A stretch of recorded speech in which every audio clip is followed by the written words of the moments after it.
आज वाक बारस है। लौकिक भाषा में कई लोगों को पता नहीं चलता तो वो कहते हैं वाघ बारस। वाघ यानी टाइगर, टाइगर बारस नहीं है। वाक यानी कि सरस्वती, वाणी, विद्या, वो बारस है। वाक का मतलब होता है वाणी, विद्या, बोलने की कुशलता, सोचने समझने की क्षमता, यानी मति और शुद्ध से संबंधित ये बात है। वाक बारस का आराधन इस प्रकार करना चाहिए। संयोग देखिए, धनतेरस बाद में है, वाक बारस पहले है। यानी लक्ष्मी पहले रखी गई है, अरे सरस्वती पहले रखी गई है, लक्ष्मी को बाद में लाया गया है। सरस्वती की पूजा एक दिन पहले है, लक्ष्मी की पूजा अगले दिन है। ज्ञानियों ने समझा होगा कि पहले लक्ष्मी की पूजा कर लेगा और लक्ष्मी आ गई तो सरस्वती के लिए कोशिश नहीं करेगा इंसान। सरस्वती दुर्लभ है, सरस्वती मुश्किल है। सरस्वती जिसके यहां आती है उसके सौभाग्य का सूर्योदय होता है। सरस्वती आती है उसके वो कल्याण हो जाता है, वो निहाल हो जाता है। सरस्वती मनुष्य को स्थिर करती है, धीरता देती है, शांति देती है, परिपक्वता देती है, गम खाना सिखाती है, छोड़ देना सिखाती है, त्याग सिखाती है, विवेक सिखाती है। लक्ष्मी उच्छृंखल बनाती है, गर्म बनाती है, उछलना सिखाती है, ईगोइस्ट अभिमानी बनना सिखाती है। जमीन से अद्धर चलने लग जाता है आदमी, ऐसा लगता है जैसे हवा में उड़ रहा है, जैसे उसके जैसा कोई नहीं है। लक्ष्मी के फितूर बड़े गजब के हैं। लक्ष्मी चाहिए तो होती है, बिना लक्ष्मी के जीवन तो नहीं चलता। ठंठल गोपाली बन जाओ कुछ नहीं होता, बीजू बावरी की तरह जीने से कुछ नहीं होता। खर्चे पानी के लिए लक्ष्मी तो चाहिए, लेकिन पहले सरस्वती चाहिए। सरस्वती अगर साथ में हो तो लक्ष्मी का मजा है। सरस्वती अगर पास में हो तो लक्ष्मी का अद्भुत आनंद है। वो लक्ष्मी सुखकारी है, शांतिकारी है। वो लक्ष्मी सरस्वती के साथ आपको धीरता देगी। सरस्वती बार बार लक्ष्मी को पकड़ती है, बार बार लक्ष्मी को मार्गदर्शन देती है। लक्ष्मी से कहती है कि यहां जा, यहां मत जा, ये करने लायक है, ये करने लायक नहीं है। लक्ष्मी को पता नहीं चलता, लक्ष्मी का वजूद तो है, वजन तो है।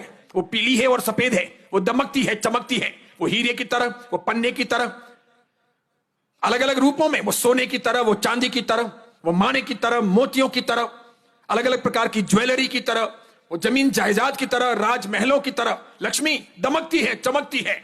लेकिन उसकी डोर सरस्वती के हाथ में चाहिए। हम में से आधे लोग घन चक्कर हैं, सबको लक्ष्मी चाहिए है, सरस्वती नहीं चाहिए है।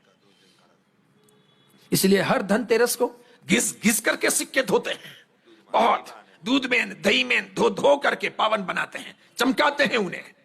कभी ऐसा नहीं सोचते कि जिस प्रकार सिक्कों को चमका रहा हूं मेरे मन को कब चमकाऊंगा,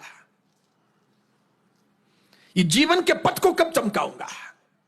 सरस्वती के बिना ऐसी सोच आएगी नहीं, ऐसा विचार नहीं आएगा, ऐसा ज्ञान नहीं आएगा। मैं आपसे पूछूं आपको क्या चाहिए? महाराज साहब बुद्धि चाहिए। ऐसे कहने वाले लोग बहुत कम मिलेंगे कि महाराज साहब सद्बुद्धि चाहिए। बुद्धि और सद्बुद्धि में अंतर है, ज्ञान और सम्यक ज्ञान में अंतर है। अब ज्ञान अज्ञान के भेद करने जाओ तो तीन भेद होंगे, ज्ञान, सम्यक ज्ञान और अज्ञान। ज्ञान और अज्ञान दो भेद नहीं, तीसरा एक भेद बीच में करना होगा। उसी प्रकार वाणी का, वचन का आदान प्रदान करने की बात करो तो सत्य असत्य, उसके बीच में एक और भेद आएगा, मौन। सच बोलना या झूठ बोलना, या फिर दोनों ही नहीं बोलना, चुप हो जाना, नहीं बोलना।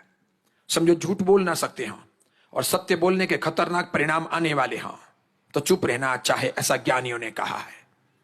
समझ रहे हो आप? झूठ बोलना नहीं है, झूठ बोलना नहीं है और सच बोलने के खतरनाक परिणाम आने वाले हैं। ये मालूम पड़े कि सच बोलने से अनर्थ हो जाएगा, किसी की जिंदगी उजड़ जाएगी, किसी को फांसी के फंदे पर लगा दिया जाएगा, या किसी का घर टूट जाएगा, या किसी पर अत्याचार गुजरेंगे, उसकी बेहाली हो जाएगी। उस आत्मा का मेरी वजह से इस प्रकार का बेहालीपन ना हो, इसके लिए मैं चुप रहूं, मौन रहना। उसी प्रकार वाणी के बारे में कहा, ठीक ज्ञान के बारे में कहा कि ज्ञान, अज्ञान और सम्यक ज्ञान। तो बुद्धि के बारे में जब बात करते हैं तो बुद्धिशाली तो सभी बनना चाहते हैं, लेकिन सद्बुद्धिशाली कौन बनना चाहता है? बुद्धि के तो बहुत रूप हैं। जानबूझ करके झूठ बोलना बुद्धि का एक रूप है, सच को छिपाना बुद्धि का एक रूप है, सफाई पूर्वक झूठ बोलना बुद्धि का एक रूप है। कपट विद्या करना बुद्धि का एक रूप है। मायावी बनना, पॉलिटिशियन बनना, या बात को बदल के कहना, या काट के कहना, या उसमें नमक मिर्च डाल के कहना, या शोषण करना किसी का भी जो हमारे अधीन हो, चाहे वो पत्नी हो, चाहे वो छोटा भाई हो, चाहे वो बड़ा भाई हो, चाहे वो नौकर हो, चाहे वो घर का कोई सदस्य कम बुद्धिशाली हो, या कमजोर पापा हो, कमजोर मां हो, या कमजोर बिल्डिंग वाले हो, या कमजोर सगे संबंधी हो, या कमजोर पड़ोसी हो, और उनका शोषण करना, दमन करना, उन्हें दबाना, उन्हें डराना, उन्हें कुछ भी कहना, जानबूझ के कहना और मजा लेना, यो सोचना कि मैं 6 खंड का अधिपति हूं और ये तो क्या है, कीड़े मकोड़ों के तुल्य है, ये मानना। कई लोग होते हैं ऐसे, ये डॉनगिरी जो करते हैं वो ऐसे ही करते हैं। ये ज्ञान नहीं है। तीर्थंकरों ने, सरस्वती ने, आचार्य भगवंतों ने इसे ज्ञान नहीं कहा।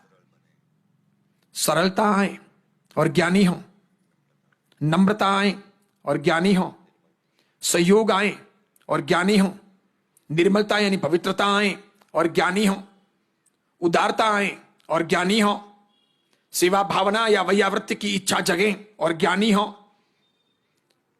पाप प्रवृत्ति से रुकने का मन हो और ज्ञानी हो, जड़ता ना हो, बातों को ना पकड़े, अर्थ को समझें, आशय को समझें, भावार्थ को समझें, वक्त को समझें, द्रव्य क्षेत्र काल भाव के अनुसार निर्णय लें, निंदक ना बने, प्रशंसक बने, गुणों का अनुराग हो, व्यक्ति का अनुराग नहीं।